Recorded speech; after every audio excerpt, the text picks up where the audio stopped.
തെറ്റിദ്ധാരണ ജനങ്ങൾക്ക് പറയാൻ അവസരം കൊടുക്കരുത്. മനുഷ്യന്മാരുടെ വായൊന്നും മൂടിക്കെട്ടാൻ പറ്റൂല. മനുഷ്യന്മാർ തോന്നിയത് മുഴുവൻ പറയും. അവർ കേട്ടതും കേൾക്കാത്തതും കേട്ടീമ കുറച്ച് കഥ വെച്ചിട്ടും അല്ലാണ്ട് പച്ച നുണ എവിടെന്ന് ചോദിച്ചാൽ ഒരു ഉത്തരം ഉണ്ടാവില്ല. അങ്ങനെ പറയും. കാണുന്നവരെ മുഴുവനും കുറ്റം പറഞ്ഞു നടക്കാൻ ഇതിന് മാത്രം കച്ചകെട്ടി ഇറങ്ങിയ ആളുകൾ മനുഷ്യരിലുണ്ട്. അതൊരു സത്യമാണ്. അത് മുസ്ലിമീങ്ങളായ ആൾക്കാർ നമ്മൾ വിചാരിക്കുന്നതിലും ഉണ്ട്. അങ്ങനെ ഒരു കുഴപ്പമുണ്ടോ എന്ന് മാത്രം നോക്കി നടക്കുകയും അതിന് വല്ല ചാൻസ് ഉണ്ടോ എന്ന് നോക്കിയിട്ട് ഇങ്ങനെ മനുഷ്യനെ കുറ്റപ്പെടുത്തുക ഇഷ്ടപ്പെടുന്ന വലിയൊരു വിഭാഗമില്ലേ? അവര് മനുഷ്യനൊരു അപകടം വരുമ്പോ, ഒരു ആക്സിഡന്റ് സംഭവിക്കുമ്പോ, ഒരു പ്രയാസം വരുമ്പോ അവര് പറയും അത് അവിടെ നുണ പറഞ്ഞിട്ടുണ്ടായതാണ്.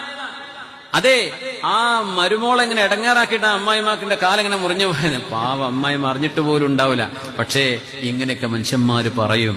ജനങ്ങൾ അങ്ങനെയാണല്ലോ, നാട്ടിൽ അങ്ങനെയാണ്. ഏതെങ്കിലും ഉമ്മാക്ക് ക്യാൻസർ വന്ന എപ്പോ വരേണ്ടതാ, എന്തായിരുന്നു തൊള്ള.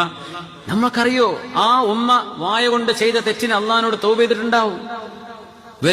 വരുന്ന മുസീബത്തും രോഗങ്ങളൊക്കെ അള്ളാഹിന്റെ അദാബാ നിങ്ങൾ വിചാരിക്കുന്നുണ്ട്. അങ്ങനെയാണെങ്കിൽ അയ്യൂബ് അലൈഹിസ്സലാം ശരീരം മുഴുവനും വ്രണമായി വർഷങ്ങളോളം ത്യാഗം ചെയ്ത് സഹിച്ചുപോയ മഹാനാണ്. എന്ത് തെറ്റിനാ അയ്യൂബ് നബിക്ക് അത് കിട്ടിയത്?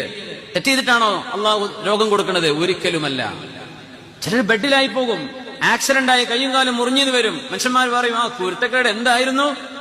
നമ്മളാണോ അത് പറയേണ്ട ആൾക്കാര്?